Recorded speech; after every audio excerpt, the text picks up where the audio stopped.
I now give the floor to the representative of Greece.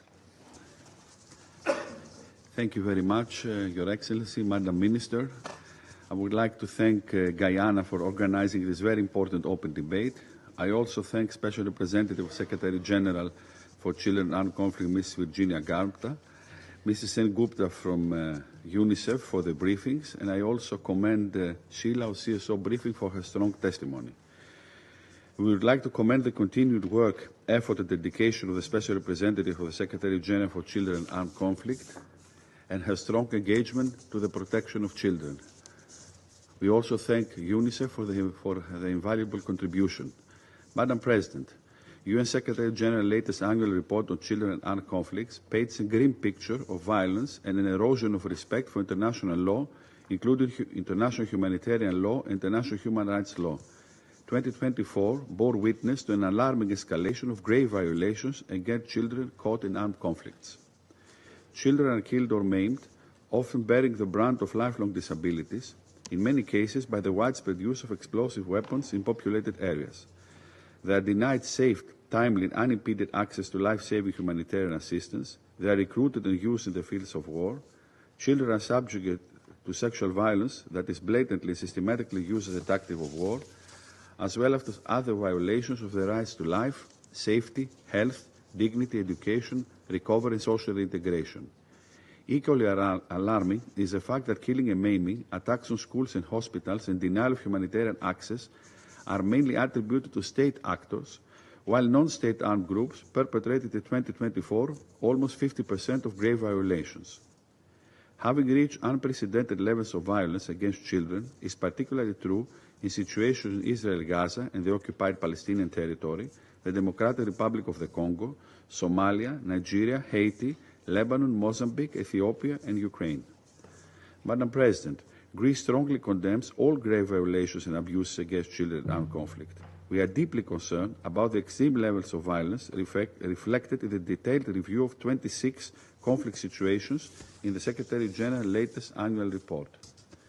We call upon all parties to conflict to abide by international humanitarian law and human rights law, including the respect to the special protections afforded to children, to allow and facilitate safe, timely, and unimpeded access of children to humanitarian assistance, and to respect and protect humanitarian personnel, assets, and civilian infrastructure.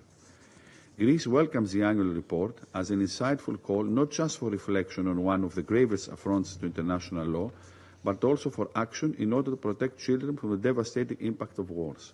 Madam President, Greece reiterates its strong support to UN mandate for children in armed conflict as a strategic component of UN peace and security work. As chair of the Working Group on Children in Armed Conflict, we take on this responsibility with a firm commitment to advance the protection of children. Our goal is to develop an inclusive, carefully balanced, impartial, constructive, action-oriented approach in close cooperation with our partners in the group, the Office of the Special Representative of the Secretary General, UNICEF, UN agencies, and civil society representatives. Recognizing the urgent need to end and prevent violations and abuse against children, I would like to emphasize the following brief points. We call upon all parties to conflict, especially those listed in the annexes to the Secretary General Annual Report, to engage with the UN and to develop credible action plans to end and prevent grave violations against children. We urge the parties who have already signed action plans to implement them.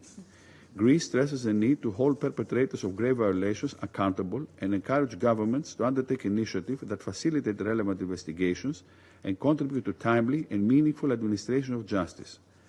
Evidence of sexual violence against children is nothing less than shocking, all the more if we consider that the reported increase represents the tip of the iceberg, as the violation is vastly underreported.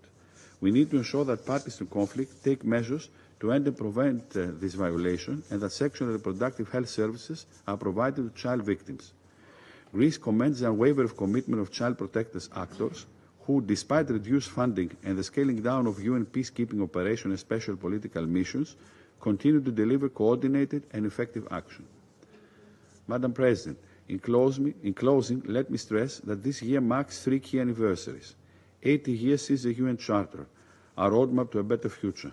20 years since Resolution 1612 of 2005, establishing the CAAC Working Group, and 25 years since the adoption of the optional protocol to the UN Convention on the Right of the Child on the Involvement of Children in Armed Conflict. On this occasion, I think that we should ask ourselves, do we live up to our promises to children? Our answer must come through actions, not words. We have to remain true to our commitment to defend children, for if the child survives, then there is hope. I thank you. I thank the representative of Greece for the statement.